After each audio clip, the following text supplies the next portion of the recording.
Muy buenos días, hermanos. Dios los bendiga. Gracias por estar en la casa del Señor. Gracias por...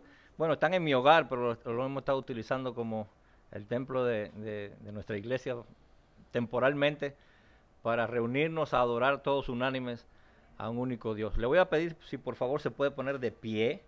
A mí me alegra que estén todos reunidos aquí con nosotros. Hoy es un día importante, vamos a orar todos juntos. Me gustaría que mientras orara pensara en algunas situaciones que han estado ocurriendo. Hay dos huracanes por allá por el Caribe, uno casi entrando ya por la Florida, cerca por ahí, otro llegando a Cuba, uno detrás del otro. Por la pandemia que ha habido otro pico más alto y por unas personas que han estado enfermas. Algunos hermanos, porque hay una hermana que va a estar viajando durante la pandemia y con este huracán van a estar viajando. Entonces queríamos ponerle todas estas situaciones en las manos de nuestro Dios, ¿cierto? Estamos adorándolo a Él, al único, y Él es el único que puede resolver estas cosas. Señor y Padre, te damos las gracias nuevamente, Señor. Está tu pueblo delante de ti, Padre Santísimo, Señor, para adorarte, Señor, exaltar tu nombre, reconocerte como el único Dios verdadero, oh Padre Santo, que transforma a las personas, transforma los corazones, cambia la familia, cambia los matrimonios, cambia las sociedades y las iglesias. Padre, te damos las gracias por habernos permitido en esta mañana de hoy estar reunidos como iglesia, Padre Santo, tanto que añoramos todos estar juntos, Padre, en esta época de pandemia, en esta época de epidemia. Nosotros hacemos nuestro mayor esfuerzo, oh Padre eterno, para llevarte con una alabanza, con exaltación, una alabanza, Señor, que tú te mereces. Como el fin de semana estuvieron los músicos ensayando, oh Padre, para exaltar esas habilidades, por perfeccionar esas habilidades, Padre, para que tu alabanza, Señor, sea con exaltación, sea con perfección. Padre eterno, mira las situaciones que han estado sucediendo alrededor de todo el mundo, principalmente aquí en los Estados Unidos, que es donde vivimos, Señor. Con la pandemia, que hay otro nuevo brote a nivel general, Señor, subiendo las enfermedades, subiendo los hermanos contagiados, subiendo las personas contagiadas, Señor. Nosotros volvemos y vamos delante del trono de tu gracia a rogarte, Señor, por misericordia, a rogarte por clemencia, Señor, ante este pueblo. Reconocemos que somos de dura cerviz, reconocemos que somos de duro corazón, reconocemos nuestra falta y que nos alejamos de ti cada vez más.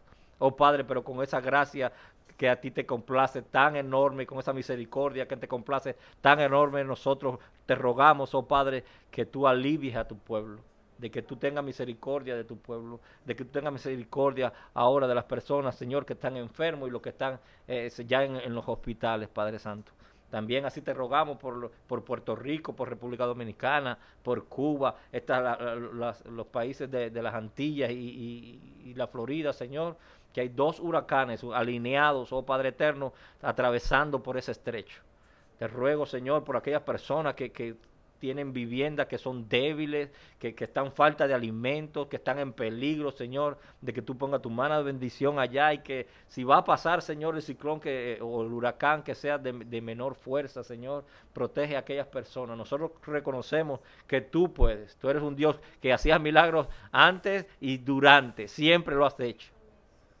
Oh Padre eterno, yo te ruego también por los hermanos que van a estar viajando durante esta semana dentro de la pandemia y dentro de estos huracanes, Señor, de que tú tengas cuidado de ellos y de ellas. Van a estar viajando por carretera.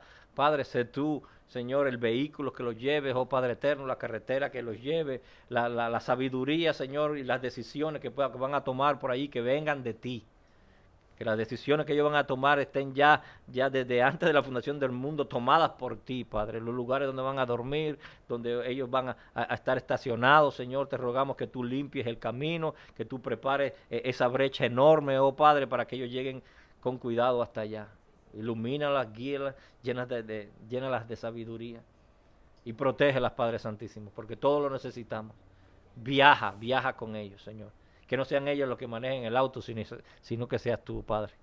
Y los que estamos aquí, Señor, mira nuestro corazón, Señor. Discierne nuestro pensamiento, Padre, y si ves que el pensamiento o las intenciones de nuestro corazón, son a nuestros sentimientos personales. Señor, te rogamos que lo quites y que hoy nos concentremos en esta mañana en adorarte a ti, en exaltar el nombre de Jesucristo, a quien tú, oh Padre, enviaste un día para rescatar nuestras almas. Te damos las gracias, Padre, y te rogamos que este culto que comenzamos ahora suba como un incienso agradable ante el trono de tu gracia. Te lo rogamos en el nombre de Jesús. Amén y amén.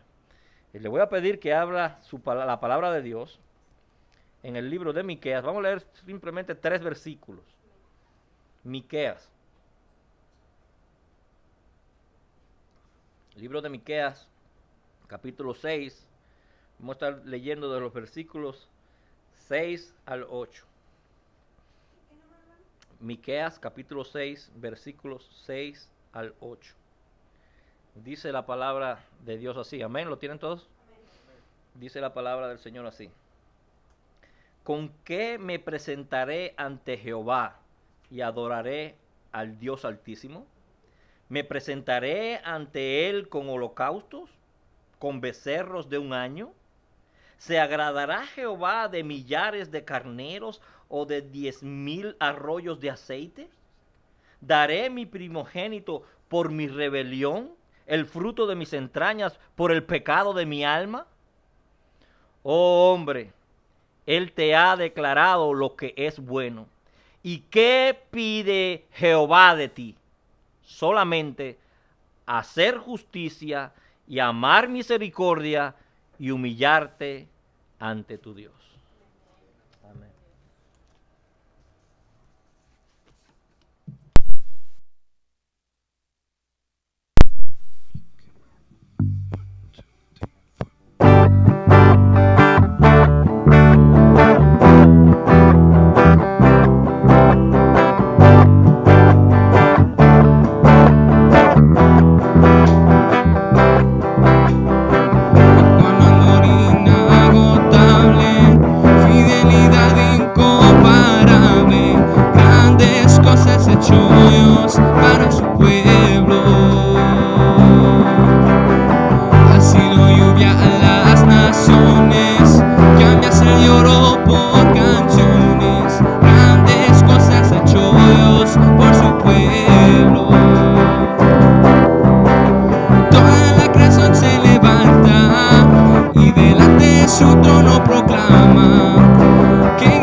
Ha sido lluvia a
naciones, cambia, Señor, oh, por canciones. Grandes cosas ha hecho Dios por su pueblo.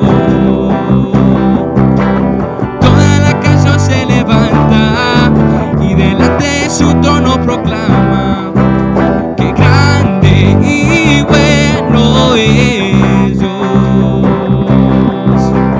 Toda la canción se levanta y delante de su trono proclama que grande y bueno es Dios. Su pueblo dice gracias, su pueblo dice gracias,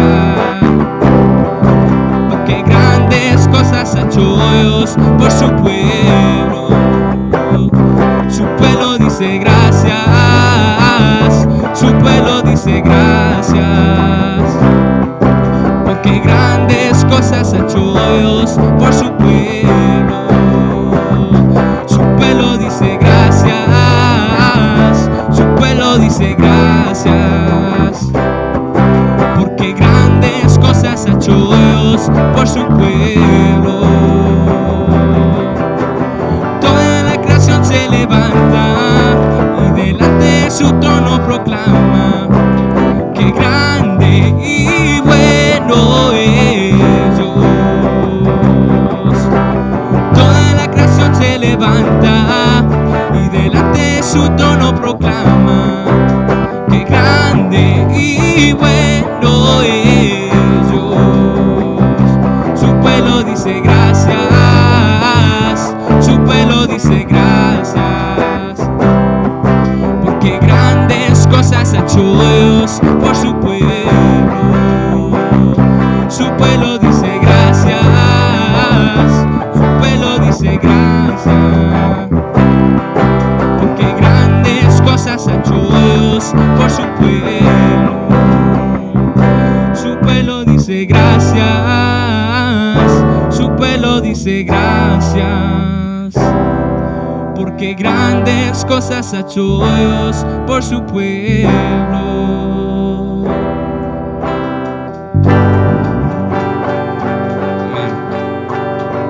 Vamos a inclinar nuestros rostros y pedirle gracias al Señor, amén, en esta mañana.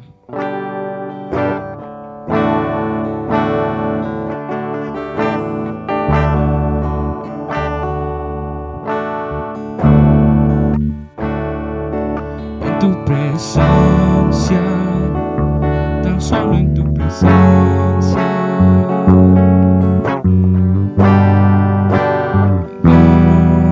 Jesús.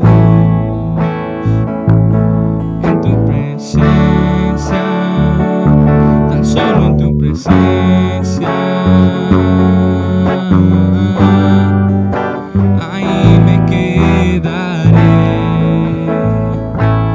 En tu presencia, tan solo en tu presencia, seguro estaré. En tu presencia, tan solo en tu presencia, ahí me quedaré. Aunque rece la tormenta, pero yo en tu presencia seguro estaré, porque tú eres mi refugio, mi ciudad amurallada. Dentro de ti me esconderé, aunque rece la tormenta, pero yo en tu presencia seguro estaré, porque tú eres mi refugio, mi ciudad amurallada. Dentro de ti me esconderé, en tu presencia, tan solo en tu presencia, ahí me quedaré.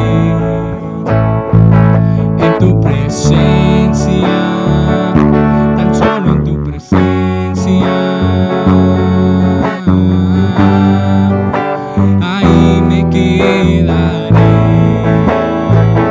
aunque recie la tormenta, pero yo en tu presencia seguro estaré, porque tú eres mi refugio, mi ciudad amurallada.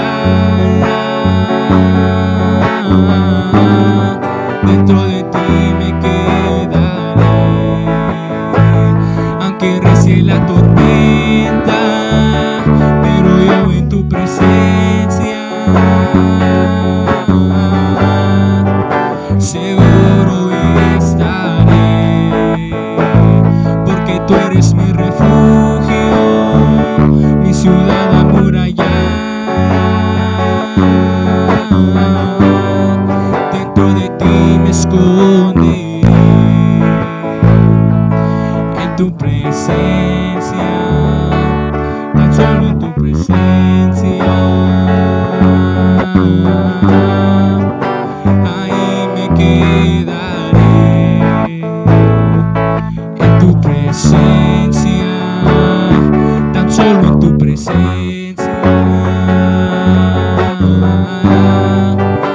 Seguro estaré, aunque recie la tormenta, pero yo en tu presencia seguro estaré, porque tú eres mi refugio, mi ciudad amurallada. Dentro de ti me esconderé, aunque recie la tormenta, pero yo en tu presencia seguro estaré, porque tú eres mi refugio, mi ciudad amurallada. Dentro de ti me esconderé, aunque recie la tormenta, pero yo en tu presencia seguro estaré, porque tú eres mi refugio, mi ciudad amurallada. Dentro de ti me esconderé,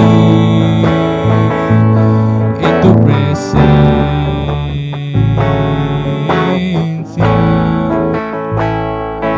en tu presencia,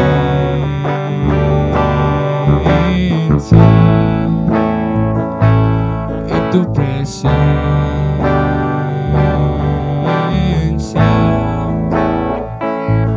en tu presencia.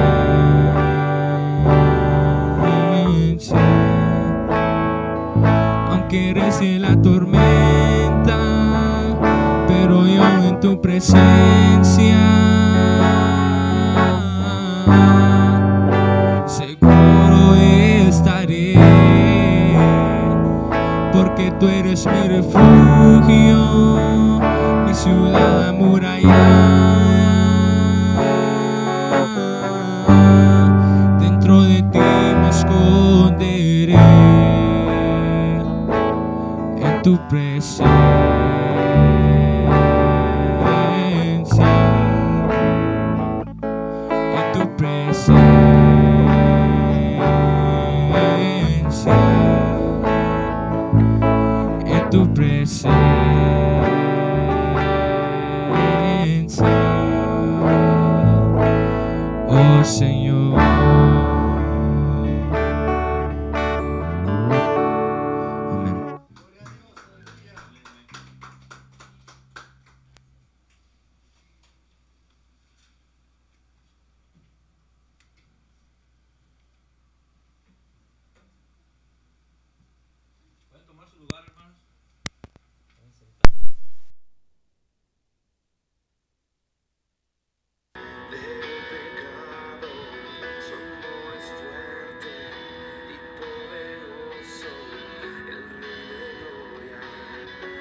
Gracias sublime,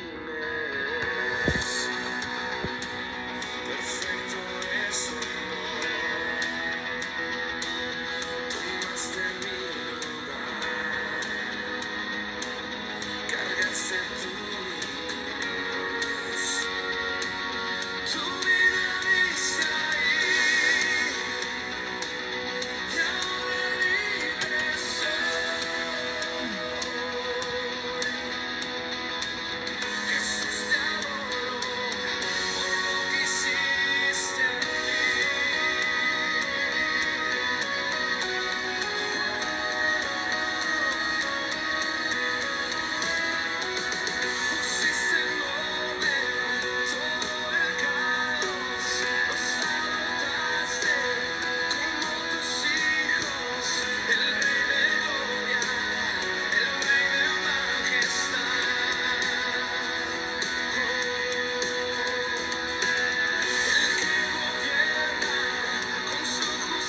pedir que una vez más vayamos en oración ante nuestro Señor, porque después de haberle cantado estas hermosas alabanzas que con seguridad han subido como incienso agradable ante el trono de su gracia, nuestro Señor va a bajar a hablarnos a nosotros, se va a hacer palpable hoy a través de su palabra a hablarnos a nosotros. Nosotros para eso estamos aquí, es lo que queremos, ¿no es cierto? No han venido simplemente a cantar, sino que a que nuestro Dios nos hable y nos edifique. Vamos a orar y después leemos la palabra. Señor y Padre, honra, gloria, misericordia y alabanza sigan siendo a ti, Padre. Ahora, Señor, después de haberte cantado estas alabanzas, Señor, nosotros queremos, oh Padre eterno, que tú seas el que le hable a tu pueblo, nos hable a nosotros el corazón, a la mente, a nuestra alma y nuestras vidas sean transformadas. Señor, te ruego que tú suplas, oh Padre eterno, las deficiencias del predicador, suplas las deficiencias del hombre, Señor, y opácalas y sé tú hablando, Señor, a través de él, de este vaso, Padre Santísimo. Te lo rogamos en el nombre de Jesús. Amén y amén. Si puedes buscar en la palabra de Dios, el Apocalipsis capítulo 3.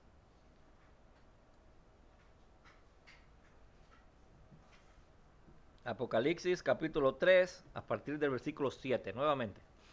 Hoy terminamos con este pasaje bíblico. Dice la palabra del Señor así, yo sé que ya todos lo tienen. Escribe al ángel de la iglesia en Filadelfia. Esto dice el santo, el verdadero, el que tiene la llave de David, el que abre y ninguno cierra y cierra y ninguno abre. Yo conozco tus obras. He aquí, he puesto delante de ti una puerta abierta, la cual nadie puede cerrar, porque aunque tienes poca fuerza, has guardado mi palabra y no has negado mi nombre. He aquí, yo entrego de la sinagoga de Satanás a los que se dicen ser judíos y no lo son, sino que mienten. He aquí, yo haré que vengan y se postren a tus pies y reconozcan que yo te he amado. Por cuanto has guardado la palabra de mi paciencia, yo también te guardaré de la hora de la prueba que ha de venir sobre el mundo entero, para probar a los que moran sobre la tierra. He aquí, yo vengo pronto. Retén lo que tienes, para que ninguno tome tu corona. Al que venciere, yo le haré una columna en el templo de mi Dios, y nunca más saldrá de allí. Y escribiré sobre él el nombre de mi Dios y el nombre de la ciudad de mi Dios, la nueva Jerusalén, la cual desciende del cielo de mi Dios, y mi nombre nuevo. El que tiene oído oiga lo que el Espíritu dice a las iglesias.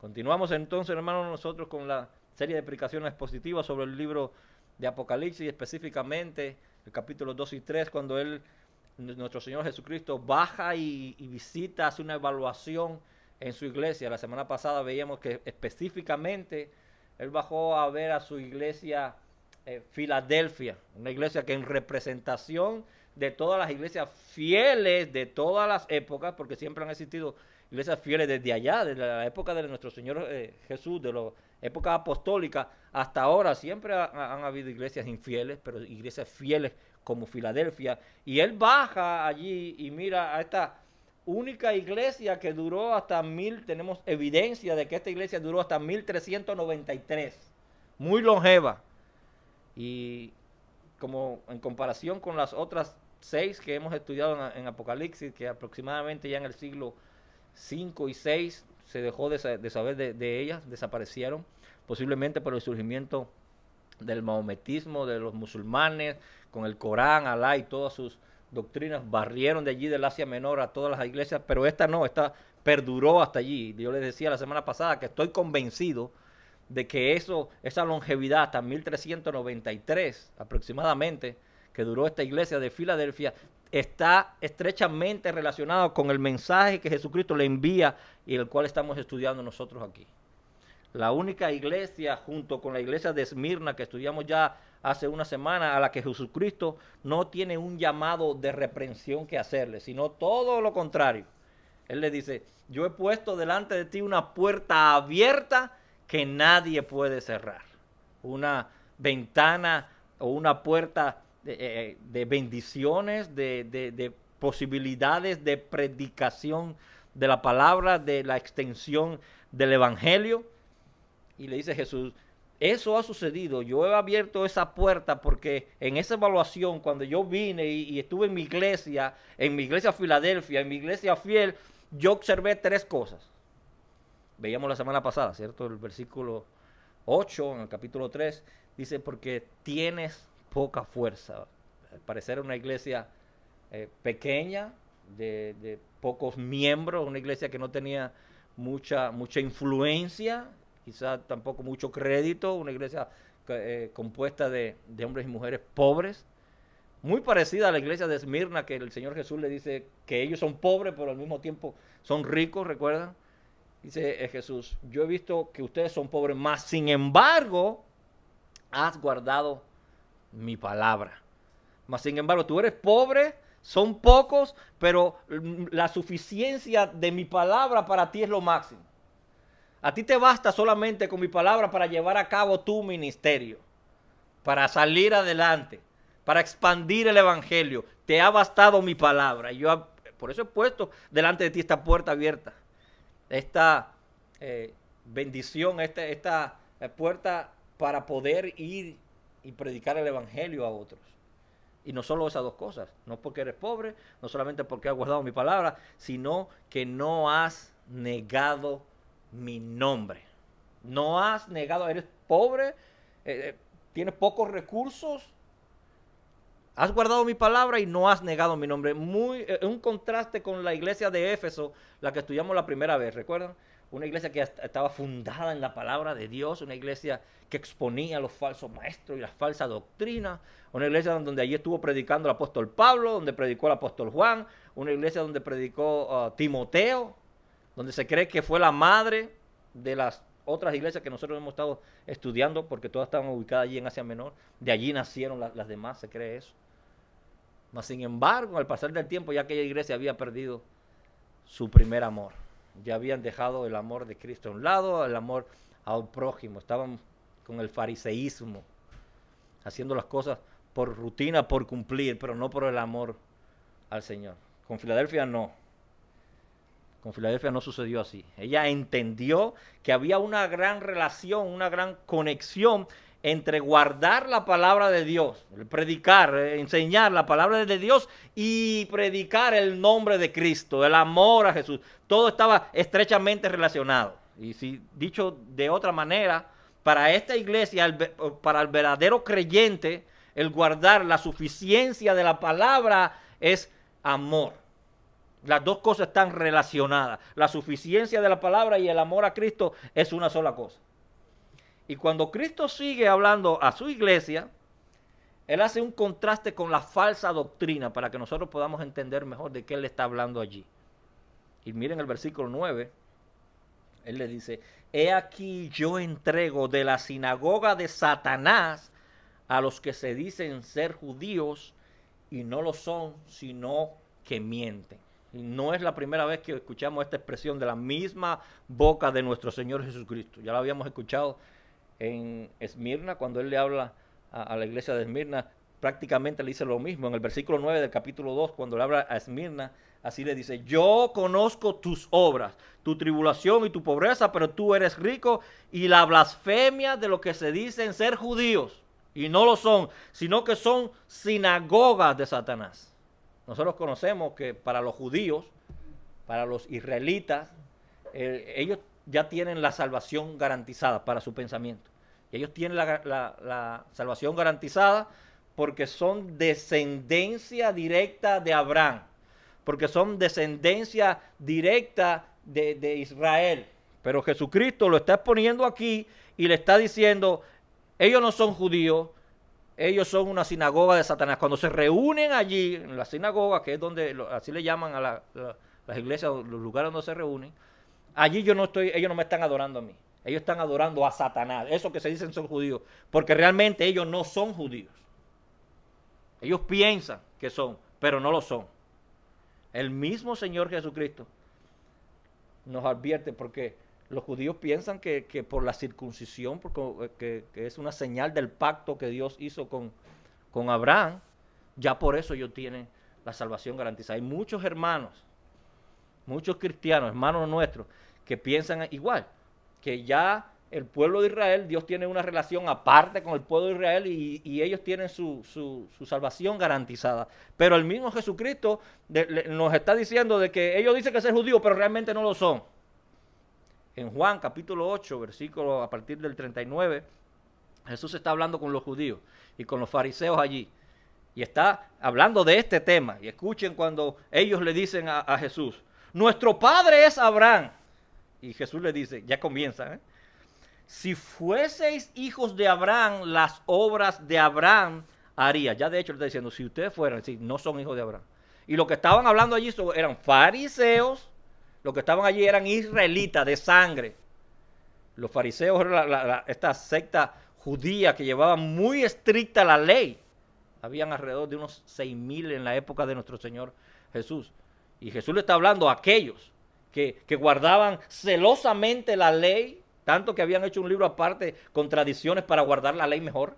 Parece que para ellos creían que no era suficiente con lo que estaba escrito en la palabra de Dios.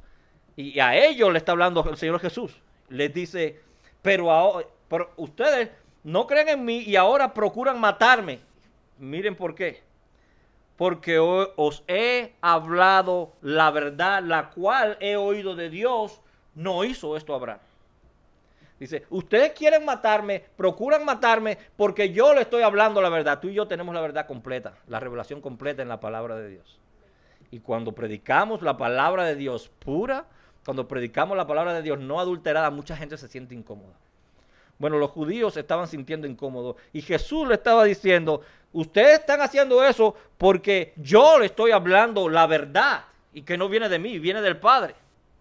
Vosotros hacéis las obras de vuestro padre. Entonces ellos vuelven y remeten, diciendo que otra vez, nosotros somos hijos de Abraham, nosotros somos hijos de Dios. Oigan lo que le dice, nosotros no somos nacidos de fornicación, un padre tenemos que es Dios. ¿Y qué le dice Jesús? Entonces Jesús le dijo, si vuestro padre fuese Dios, mira la evidencia que te voy a dar de que si realmente tú eres hijo de Dios, dice Jesús. Si tu padre fuese Dios, ciertamente me amaría. Esa es la primera evidencia. Ciertamente no procurarías matarme, porque eso es lo que querían hacer en ese momento. Si Dios fuera padre de ustedes, ciertamente me amarías, porque yo de Dios he salido y he venido, pues no he venido de mí mismo, sino que Él me envió. Esa es la evidencia. Y Jesús hace una relación con el amor a Él y el amor a su palabra, porque le hace una pregunta inmediatamente, diríamos nosotros una pregunta capciosa. Le dice, ¿por qué no entendéis mi lenguaje? ¿Por qué no entienden mi lenguaje? Si es verdad que ustedes dicen que son hijos de Dios, ¿por qué no entienden mi lenguaje? Pero le responde, Jesús no lo deja con la duda. Porque no podéis escuchar mi palabra. Ustedes oyen, pero no escuchan. Es como la profecía del profeta Isaías, que le dijo que en aquellos tiempos iban a tener oídos, iban a oír, pero no iban a entender. Eso es lo que estaba sucediendo. Ustedes están oyendo, pero no están escuchando. Por eso no pueden entender mi palabra. ¿Saben por qué? No se queda Jesús ahí. ¿Saben por qué? Porque vosotros sois de vuestro padre el diablo y los deseos de vuestros padres queréis hacer. Eran judíos, eran fariseos, y Jesús les está diciendo, ustedes son del diablo, ustedes no son de Abraham. Dice que son hijos de Abraham, que hijos de Dios. No. Si ustedes fueran hijos de Abraham, la evidencia es que me amaran a mí y amaran mi palabra. Esa es la evidencia. No es que sean hijos físicos de Abraham, no es que vengan del pacto de la circuncisión que hizo Dios con Abraham. No es eso. Y el apóstol Pablo lo explica maravillosamente a través de sus 13 cartas. Allá en Romanos, capítulo 8, capítulo 2, a partir del 28, él dice, apóstol Pablo, pues no es judío el que lo es exteriormente, ni es la circuncisión la que se hace exterior en la carne, dice, esa tampoco es. No es judío exterior y la circuncisión no es la de la carne, sino que es judío el que lo es interiormente y la circuncisión es la del corazón. Y nos aclara más adelante en Colosenses de que Cristo circuncidó nuestro corazón. Te lo leo. Colosenses capítulo 2, versículo 11. En él también fuiste circuncidado con circuncisión no hecha a mano, al echar de vosotros el cuerpo pecaminoso carnal en la circuncisión de Jesucristo. Él circuncidó nuestro corazón. Y si no se quedaron conformes, al libro de los Filipenses también le escribe algo parecido. Porque nosotros somos la circuncisión, allí está diciendo el apóstol Pablo, los que en espíritu servimos a Dios. Si no le quedó claro ni a los judíos que estaban allí, ni a los que han estado escuchando, en el libro de los Romanos se lo explica un poco más masticadito. En Romanos capítulo 9, a partir del capítulo 9, versículo 6, él le dice, no que la palabra de Dios haya fallado, porque no todos los que descienden de Israel son israelitas. Nosotros conocemos la historia de Israel, ¿cierto? Rebeca sale embarazada, Rebeca, esposa de Isaías, sale embarazada, tiene dos niños en el vientre, y desde que estaba en el vientre están peleando. Y ella se sentía tan mal que dice, quiero morirme. Y le dice, Dios, ¿qué es lo que está sucediendo? Y Dios le dice, tienes dos naciones dentro de tu vientre y están peleando una a la otra. Pero el mayor le va a servir al menor. ¿Qué sucede? A la hora de salir, primero sale Saúl y después es que sale, bueno, Dios le cambió el nombre a Israel, Jacob. Al pasar del tiempo, cuando van creciendo, en una ocasión, Esaú le vende su progenitura por un plato de lentejas, un poquito de frijoles a comer, me muero de hambre, a su hermano, a Jacob.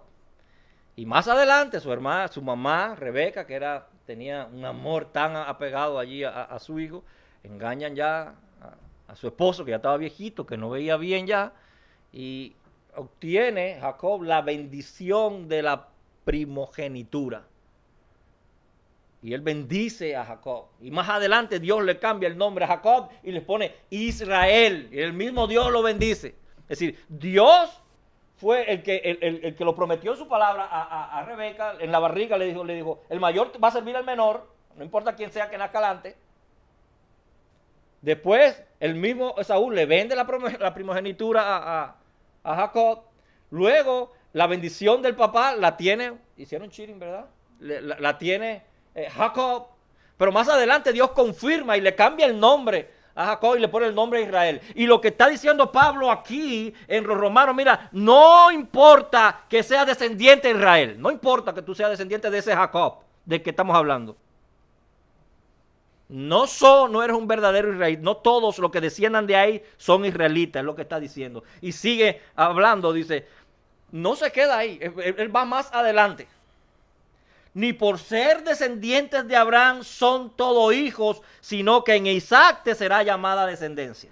Él va más adelante, dice, porque ahorita cuando estaban hablando los fariseos con el Señor Jesús, decían, somos hijos de Abraham.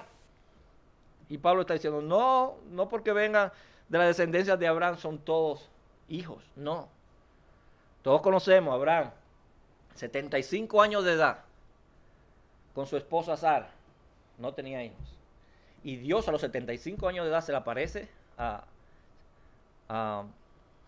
Abraham y le dice, tú vas a tener un hijo con tu esposa. Una promesa. Increíble. Y le creyó a Abraham. Sí, le creyó. Pasaron 5 años y ya tenía 80. 85. Llegando a los 90 y no sucedía nada. ¿Qué pasó con la promesa? Estaban pensando ahí, me imagino.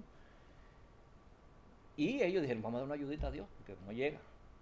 Buscan a la sierva de Sara, Agar, y se le llega físicamente a Abraham, una relación normal de un hombre con una mujer. Allí no hay nada de extraordinario. Lo más sensato que ocurra si una mujer en edad fértil y un hombre tienen relaciones es que la mujer salga embarazada, y salió embarazada y nació Ismael. Pero ese no era el hijo de la promesa. Esperó que el Señor que tuviera 100 años Abraham y 90 Sara, 90, y ella era estéril y tenían esa edad, entonces salió embarazada Sara.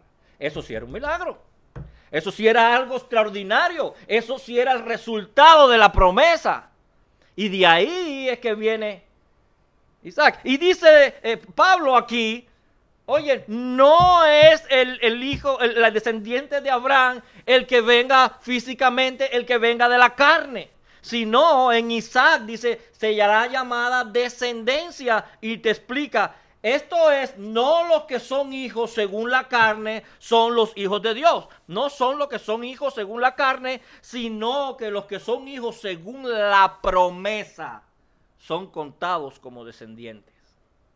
Pablo explicándole a aquellos que podían entender lo que él estaba hablando, que eran judíos, entendían perfectamente todo lo que él estaba diciendo. No es por la descendencia. Usted sabe que Ismael es hijo físico de Abraham, claro que sí. Entonces no pueden decir los musulmanes, nosotros somos hijos de la promesa. No, porque no es por según la carne, porque si no los musulmanes también venían por ahí. Son hijos de Dios, los según la promesa son contados como descendientes, y nos aclara en Gálatas. Sigue hablando el apóstol Pablo a través de todas de sus 13 cartas en Gálatas capítulo 3 versículo 14. Para que en Cristo Jesús la bendición de Abraham alcance a los gentiles, a fin de que por la fe recibamos la promesa del Espíritu. Todos nosotros, también los gentiles. Y unos versículos más adelante, en el versículo 27, dice, porque todos los que habéis sido bautizados en Cristo, de Cristo estáis revestidos. Ya no hay judío, ya no hay griego, ya no hay esclavo, ya no hay libre, no hay varón, no hay mujer, porque todos vosotros sois uno en Cristo Jesús. Y si vosotros sois de Cristo, si tú y yo, nosotros los que estamos aquí, somos de Cristo, ciertamente linaje de Abraham sois y herederos según la promesa. No venimos nosotros de descendencia física. Nos fuimos circuncidados según el pacto que hizo Dios con Abraham. Pero Pablo está explicando aquí, no es según la carne, es según la promesa que Dios le ha dado a su pueblo. Y está afirmando aquí, los que están en Cristo son herederos de esa promesa. Pero ¿qué hace la falsa religión? La falsa religión se caracteriza por negar a Cristo y negar a su palabra. Ya no hablemos de los que ya públicamente no creen que Jesucristo es el Hijo de Dios. Los mormones no creen que Jesucristo es el Hijo de Dios, los testigos de Jehová y otras sectas. Ya no hablemos de eso, sino vamos a hablar de aquellos que se dicen ser cristianos y no entienden que la palabra de Dios es suficiente para su salvación, para su santificación y para caminar en Cristo. Tienen que añadirle a Cristo obras. Tienen que añadirle una nueva revelación del Espíritu, nuevos profetas que ahora hay. Tienen que añadirle nueva revelación de apóstoles que ahora hay. Dentro del cristianismo. Y dice el escritor del libro de los Hebreos, no sabemos quién es, si fue Pablo o quién fue. Él dice, abriendo el libro en su primer versículo, que Dios, habiendo hablado muchas veces y de muchas maneras en otro tiempo a los padres por los profetas, está diciendo, en el pasado, Dios le habló de muchas maneras y en muchas épocas diferentes a través de todo el Antiguo Testamento, habló a los padres por los profetas. En estos postreros días, es decir, ahora nos ha hablado por el Hijo, nos ha hablado por Jesucristo, a quien constituyó heredero de todo y por quien asimismo hizo el universo. Quien está negando a Cristo, quien está negando la suficiencia de la palabra de Dios, porque Cristo dijo, mi palabra es espíritu y es verdad. Y tenemos toda la revelación completa en la Biblia. Quien niega eso está negando la suficiencia de Cristo como nuestro Señor y como nuestro Salvador. Es lo que le dice Pablo a Timoteo, joven pastor Timoteo. Dice, un consejo que le voy a dar, dice Pablo a Timoteo. Tú sabes lo que tú necesitas en la iglesia para que tu iglesia crezca, para que tu iglesia sea prosperada, para que tu iglesia esté bien ante los ojos de Dios. Timoteo, 2 de Timoteo capítulo 3 versículo 14. Pero persiste tú en lo que has aprendido y te persuadiste, sabiendo de quién has aprendido y que desde las niñez has sabido las sagradas escrituras, las cuales te pueden hacer sabio para la salvación por la fe que es en Cristo Jesús. Y sigue, toda escritura, todita desde el Antiguo Testamento hasta la última que había escrito el apóstol Juan, es inspirada por Dios, útil para enseñar, para corregir, para instruir, para redarguir, para instruir en justicia, a fin de que el hombre de Dios esté enteramente preparado para toda buena obra. Tú necesitas en la iglesia enseñar, Timoteo, ya la tienes, tú no tienes que buscar en otro lado, las escrituras, ahí están. Tú necesitas corregir algo en la iglesia, Timoteo, ve a las escrituras, ahí están, ahí están. Hay hermanos que andan caminando bien y necesitan ser redarguidos a través de la palabra de Dios, ahí está. Necesita hacer algo dentro de las iglesias, corregir y poner algo en dirección, allí está, eso es suficiente. Para instruir, necesita instruir a los jóvenes, instruir a las damas, instruir a los hombres en la palabra. Allí está en la palabra. Eso es suficiente, le está diciendo Pablo a Timoteo. No necesitas nada más. No necesitas buscar afuera. Hay hermanos que combaten y luchan contra las tentaciones. Combaten y luchan contra el pecado que diariamente lo tenemos. Digo hay hermanos, no, todos los hermanos luchamos con eso. Hay algunos que luchan más que otros, sus luchas son más fuertes. Pero la palabra de Dios nos enseña allí que a través de ella es que tenemos esa santificación. Jesucristo, cuando en el capítulo 17 del Evangelio de Juan, cuando él le ora a Dios públicamente, él le dice, santifícalo, Señor, en tu verdad. Tu palabra es verdad.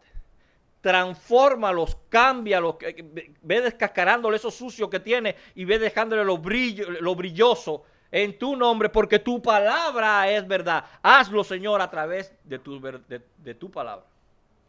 Él hablando a los judíos, una vez el Señor Jesús está hablando en parábolas y unas mujeres que están al frente se emocionan, les dice que sea bendecido, sé tú enaltecido.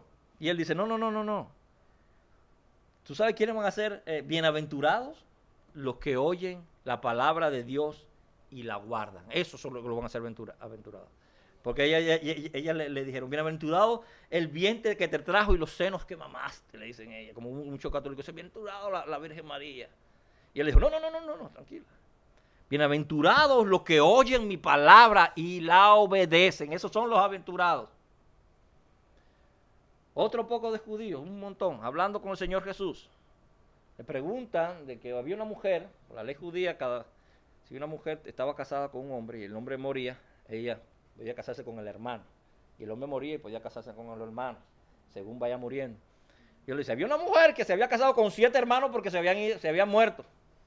Y le preguntan a Jesús, cuando en la resurrección, Señor, ¿de quién será mujer? ¿De quién será ella la esposa? ¿De cuál de ellos? ¿Y cuál es la respuesta del Señor? ¿Usted sabe por qué usted está preguntando eso? Dice, porque erráis en las escrituras, ignoráis las escrituras. Porque Dios no es un Dios de muertos, sino es un Dios de vivos. Ustedes ignoran la palabra de Dios.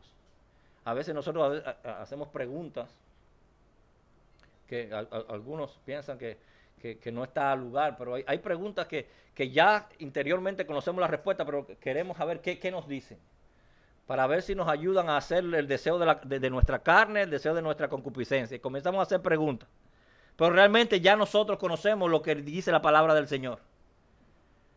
Jesús, otra vez, hablando en Lucas, capítulo 11, versículo 27, mientras él decía, es la misma, estas cosas, aquellas mujeres saltaron.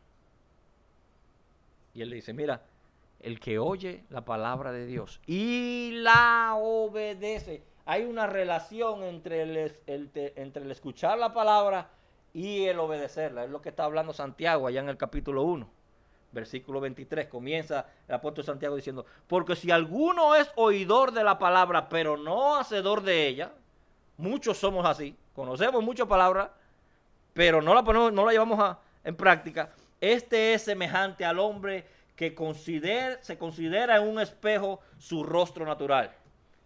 Dice el que oye la palabra, pero no la pone por obra, dice el apóstol, el Santiago. Es semejante a un hombre que tiene un espejo, en la mañana se levanta y se mira y se ve su rostro natural. Y sigue diciendo, y después se va, porque el que él se considera a sí mismo y se va y luego olvida cómo era. Te levantas, te miras en el espejo, tienes los ojos sucios, tienes la boca sucia, y te volteas para vestirte, y ya se te olvidó. Y te vas así mismo. Dice que así es aquel que lee la palabra y no la pone por obra. Mas el que mira atentamente en la perfecta ley, escucha cómo lo dice, hermano, en la perfecta ley, lo que está completo, lo que fuera de ello tú no necesitas nada, lo que abarca todo, el que mira perfectamente a la ley de la libertad y persevera en ella, no siendo oidor olvidadizo, sino que hacedor de la palabra, este será bienaventurado en todo lo que hace. Y Jesús comienza a hacer allí, cuando ve a la iglesia de Filadelfia, un contraste. Dice, esos judíos, ellos se llaman judíos, pero no lo son. Y le hacen unas promesas a esta iglesia fiel, a su iglesia fiel. Versículo 10 de Apocalipsis, capítulo 3. Por cuanto has guardado la palabra de mi paciencia, como has guardado mi palabra, de todo lo que hemos ya hablado en adelante, yo también te guardaré de la hora de la prueba que ha de venir sobre todo sobre el mundo entero para probar a los que moran sobre la tierra. Algunos creen que es una promesa que se le hace simplemente a aquella iglesia física en Filadelfia, allá en Asia Menor, porque el hecho de que duraron tantos años. Yo no creo eso. Hay otros que entienden que él está hablando va a llegar un momento de una prueba que viene sobre todo el mundo. Por eso no creo que es simplemente para la iglesia de Filadelfia. Para probar a todos los hombres que moran en la tierra. Hay otro grupo que piensan, como los pretribulacionistas, que creen que va a venir, y yo también creo que va a venir una gran tribulación. Lo dice la palabra, es lo que nos enseña. Pero algunos enseñan y entienden de que aquí está hablando Jesús de que antes que comience esa gran tribulación, y por eso se llaman pretribulacionistas, el Señor va a venir y va a raptar a su iglesia y se lo va a llevar, y a eso se refiere cuando le está diciendo que va a guardar a su iglesia de la hora de esa prueba. Yo no entiendo eso. Nosotros no creemos eso. Porque dentro de esa prueba, lo que nosotros entendemos es que Él va a guardar, Él va a preservar a su iglesia. En el mismo capítulo 17 que mencionábamos ahorita, cuando el Señor le está hablando, Jesús le está hablando a Dios, está orando, está rogando por su pueblo, está rogando por sus discípulos, Él les dice lo siguiente: yo les he dado tu palabra a ellos y el mundo los aborreció. El mundo los persigue, los mata, porque no son del mundo, ellos no son de allí, como yo tampoco soy del mundo. Dice, no ruego, Señor, no te ruego que lo quites del mundo, sino que lo guardes del mal. Es lo que yo te pido, Padre. Yo no quiero que tú lo saques o que lo pongas en una burbuja allí apartadito y que nada lo toques, no, guárdalos a ellos del mal. Como a Job, ¿se acuerdan que el Señor permitió ciertas cosas que Satanás llegara a Job, pero dice, no lo toques a él, el corazón de él no lo puede tocar? Pues algo parecido es lo que está sucediendo aquí. Yo no te digo que los quites del mundo, Señor, sino que los guardes del mal. Por lo tanto, la idea de que él venga el rapto de la iglesia antes de la pretribulación, por este versículo, no está bien encaminada. Más cuando el apóstol Pablo nos está hablando de todos aquellos profetas, de todos aquellos hombres y mujeres que predicaron la palabra de Dios y habían sido perseguidos, habían sido torturados, lo habían asesinado. Escuchen lo que dice el apóstol Pablo, capítulo 8, a partir del versículo 35. Dice, ¿quién nos separará del amor de Cristo? Y dice, tribulación, angustia, persecución, hambre, desnudez, peligro, espada, como está escrito, por causa de ti somos muertos todo el tiempo, por causa de ti somos asesinados todo el tiempo, somos contados como ovejas de matadero. Sin embargo, Pablo dice, antes de todo esto, en todas estas cosas somos más que vencedores por aquel que nos amó por el medio de Jesucristo. En la tribulación, en la persecución, en la angustia, en la espada, en el peligro, en todo eso somos más que vencedores en Cristo. Nos está predicando, hablando el apóstol Pablo. No que nos van a sacar. En todo eso, Cristo nos preserva. Cristo cuida a su iglesia. Si no, ¿qué diríamos de todos los... Es lo que venía hablando el apóstol Pablo en adelante. A todos los mártires que tuvo la iglesia. En esos momentos donde estaba Pablo vivo. Que hubo una persecución de Nerón y todos los demás emperadores que le siguieron. O antes de ellos, todos los apóstoles, el mismo Juan el Bautista. Y todos los profetas que ante ellos sucedieron. ¿Dónde está la promesa de Dios?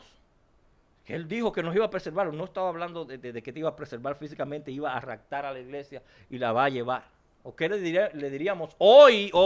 Ya no voy a hablar de años atrás. Hoy a los hermanos cristianos que viven en Corea, que están siendo asesinados por su fe, a los que viven en la India, que están siendo asesinados por su fe, los que viven en Irán, que están siendo asesinados por su fe. Imagínate que ellos le vayamos a predicar a esos cristianos y le digamos, bueno, va a venir un día de tribulación donde Dios va a raptar la iglesia para que no pase por cosas tan feas.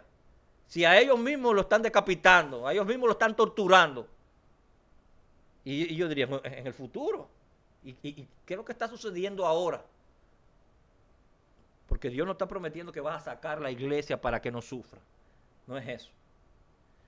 Y Jesús le dice, en medio de todo eso, he aquí lo que tú tienes que tener en mente, versículo 11. Yo vengo pronto. Yo sé que para muchos Jesús se ha tardado, Él lo dijo ya hace más de 2000 años. Y desde que usted está chiquito, está escuchando que Jesús viene pronto, que Cristo viene pronto, pero Él lo prometió. A través de todo el libro de Apocalipsis, en todos los capítulos, Él dice, yo vengo. Así termina en el libro, en el capítulo 22, Él dice, yo vengo pronto. ¿Vamos a creerlo o no lo vamos a creer? Él vive por encima del tiempo. ¿Cuándo es el pronto? Cuando Él decida que venir. Nosotros tenemos que estar listos, que tenemos que estar preparados. Pues para Él, un día, dice la palabra, un día es como 1000 años, 1000 años como un día. Quizás ha pasado un día nada más desde aquel día. Él vive por encima del tiempo, Él no vive como tú y yo. Pronto es cuando Él decida. Y tenemos que creer lo que dice su palabra. Y dice, mientras yo voy, lo que tú tienes que hacer, retén lo que tienes para que ninguno tome tu corona. Y no está hablando de tomar hay personas que toman este versículo y dicen, está hablando de la pérdida de la salvación. No. Cuando la palabra habla de las coronas que se te dan dadas, está hablando de privilegios, está hablando de reconocimiento, de recompensa, que el apóstol Pablo también dice que vamos a tener recompensa según lo que hayamos hecho. Y él dice, retén lo que tienes para que no vas a perder tu corona. Sigue esforzándote, sigue trabajando, sigue buscándome a mí, sigue perseverando en mi palabra. Al que venciere, yo le haré una columna. Mire esto, hermano, imagínese. Al que venciere, yo le haré una columna en el templo de mi Dios. Yo, Jesús, está hablando Jesús. Dice, yo le haré una columna en el templo de mi Dios. Las columnas representan firmeza, ¿cierto? La columna en el centro de los edificios es lo que mantiene las estructuras paradas, de pie, firmes, ¿cierto? Mientras más fuerte, más honda y más anchas son las columnas, más fuerte es el edificio, ¿verdad? Más sólido. Pues Él le está diciendo, yo te voy a hacer una de esa columna dentro del templo de mi Dios. Pero no solo eso, sino que nunca más vas a salir de allí y escribiré sobre él el nombre de mi Dios. Te va a hacer una columna, jamás va a salir de allí y va a escribir el nombre de Dios en esa columna que eres tú.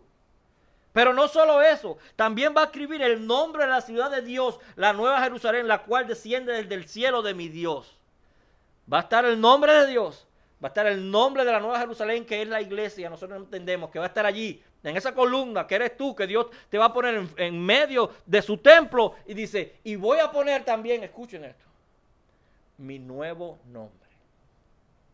Jesucristo va a recibir un nuevo nombre también. En el capítulo 19 nos dice, sus ojos eran como llama de fuego, y había en su cabeza muchas diademas, y tenía un nombre escrito que ninguno conocía, sino él mismo. Y aquí nos dice que estaba vestido con una ropa teñida de sangre, y su nombre era el Verbo de Dios. No estoy seguro si se está refiriendo a ese, al verbo de Dios, o va a tener otro nombre, pero él dice que va a recibir un nombre nuevo. Y ese nombre lo va a escribir encima de ti, de mí. Imagínate lo importante y el amor que Dios tiene por ti y por mí. Pero dice, estar firme. Dice, el que venciere. Dice, no te dejes quitar la corona. Trabaja, no estamos hablando de salvación. Estamos hablando de compromiso y fidelidad a Dios. De eso hablamos.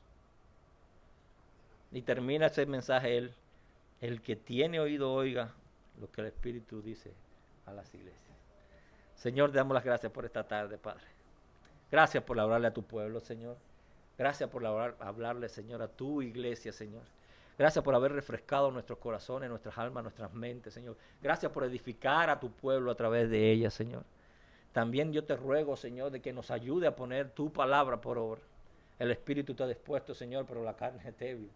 Te rogamos, Señor, de que tú seas esa fortaleza, esa roca, Señor, esa peña que tú prometes en tu palabra con cada uno de mis hermanos y para mí.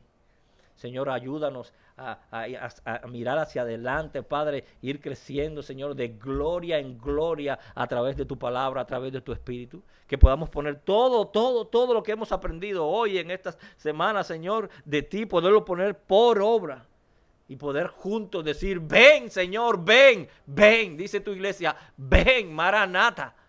Te estamos esperando, Señor Jesús. Pronto es cuando tú decidas venir. Tu pueblo está firme y listo esperando tu venida. Señor, bendice a todos mis hermanos, a todos los que han estado hoy presentes en este lugar, Señor. Bendice sus vidas, bendice sus matrimonios, bendice sus familias, sus trabajos, sus hogares. Te ruego que te les reveles personalmente a los jóvenes. Te ruego que te les reveles personalmente a los hombres. Te ruego que te les reveles personalmente a las mujeres. Que nuestras vidas puedan ser cambiadas, Señor. Ayúdanos a ser un testimonio que camina. Un testimonio andando. Que las personas digan, ese hombre que va ahí no es el mismo de antes. Ha sido transformado por algo. Yo quiero ese algo. Y ese algo es tu Hijo Jesús. Ponemos todo esto en tus manos, Señor. En el nombre de Jesús. Amén y amén.